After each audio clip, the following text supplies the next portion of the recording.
Hey guys, it's Mike from Lumin Lights, and we want to show you a brand new product we have here today. This is our Slick Par Quad DMX. Those of you who are familiar with our battery par cans, known as our Power Par Q610, we have battery operated fixtures, par cans that have built-in wireless DMX and battery power.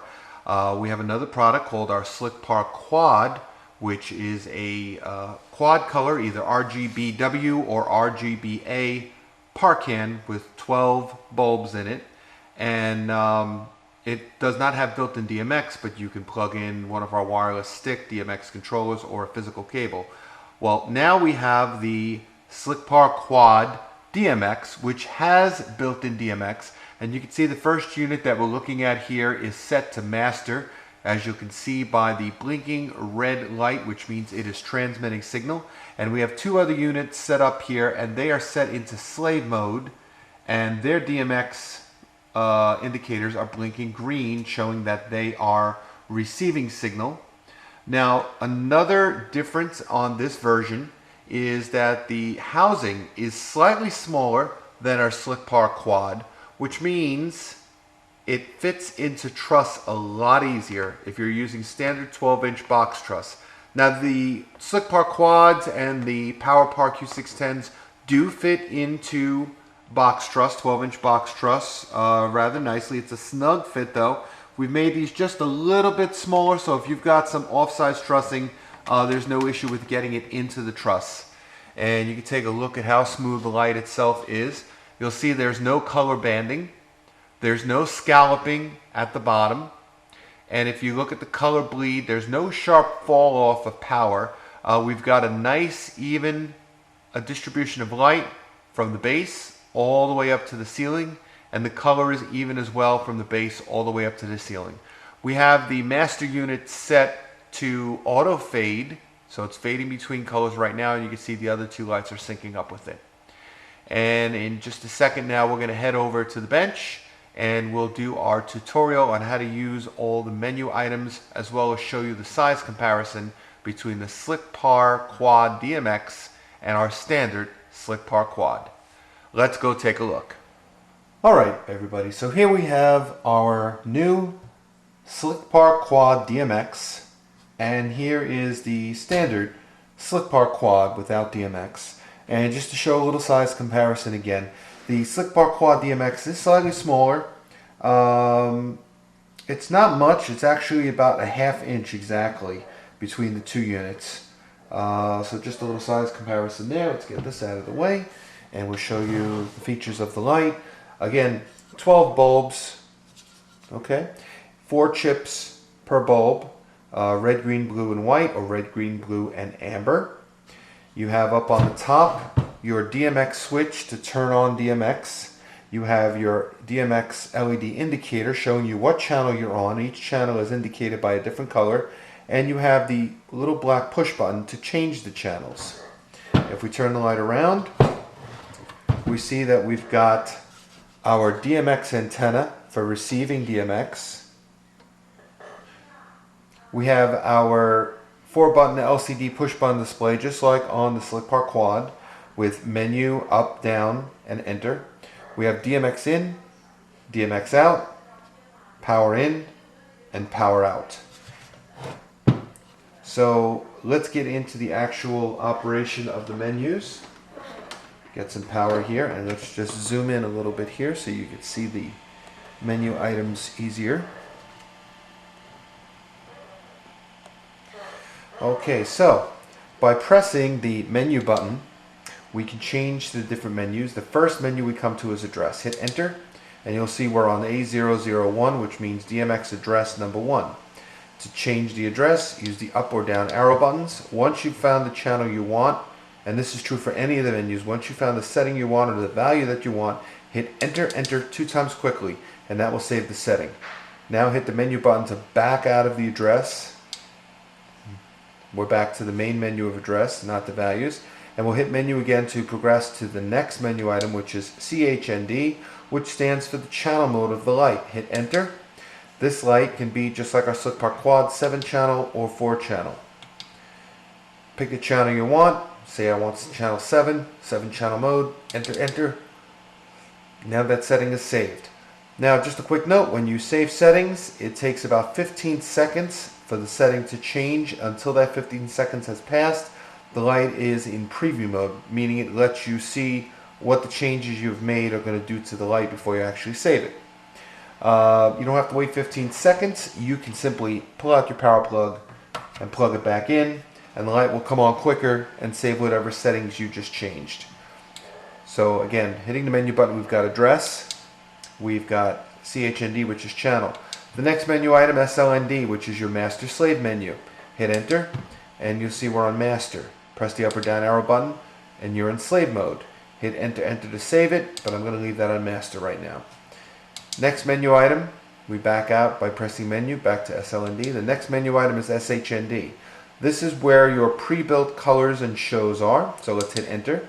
First thing we see is fade, which is what we were on. If I hit enter, you'll see SP6.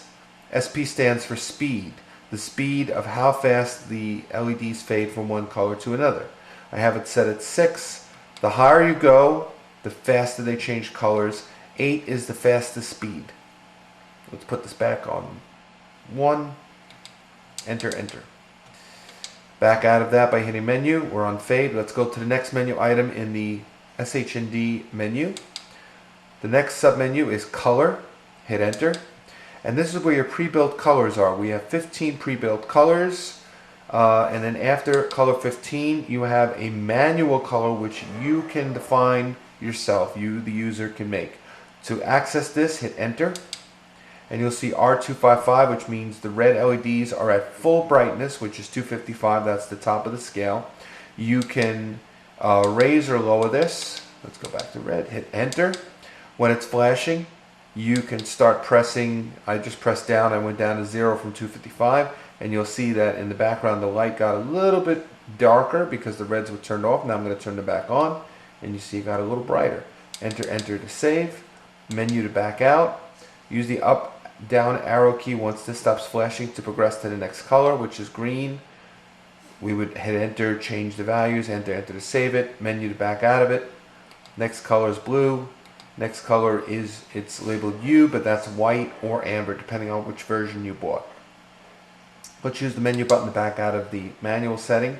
And again, this is within the color menu. This is the sub menus that are in there. And again, if we advance to the next push of the up button, we've got color 1, which is red, color 2, color 3, all the way back up to color 15. And then back to the manual color. So let's back out of that. We're back to color. Hit the up arrow button to advance to the next menu item. Sound. Sound active mode. Hit enter. And you've got a choice of sound 1, sound 2, or sound 3. They are the sensitivity of the sound active mode, from least sensitive to most sensitive.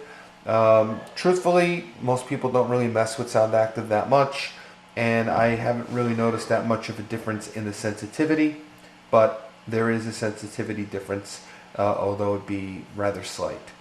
Let's hit the menu item to get back out of that. And then the next item we have is auto. Hit enter. And you're going to see that the lights are jumping from color to color. Just like in fade, we have SP1, which is the speed. And the higher the value, the faster the light is going to bounce from color to color, all the way up to 8, which is the fastest, back down to 1. Enter, enter to save that. Menu to back out of it.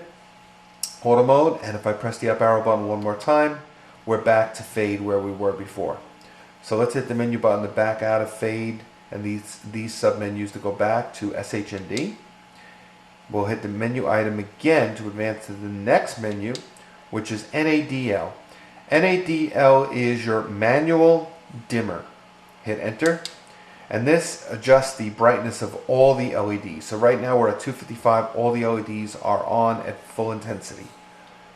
If I would hit the up arrow button, it would go from 255, that's the highest. The next step up, it can't go higher, so it resets back to 0. And you notice the lights just turned off because the LEDs are off. So let's go back down, 255, enter, enter to save it. menu button to back out. NADL. The next menu item as I press this button is the test mode. Hit enter and the light will display its 4 colors, red, green, blue, and white in this case, to show you that all the LEDs are working. Hit menu to back out of that, and hit menu again to advance to the next setting. U11 or V11, that's version 11 software. Nothing really to be concerned about, just if you know what version software you have. If you have older lights, you can compare the versions, but the DMX channels are pretty much the same. And then the next press in the menu item, we're back to address. So that covers the menu items and how to use them. Now a few quick tips on wireless DMX for these lights, for the battery par cans, actually for most manufacturers' lights, because they all pretty much work the same. First of all, I recommend when you're controlling lights in DMX with a controller that you set your lights into slave mode.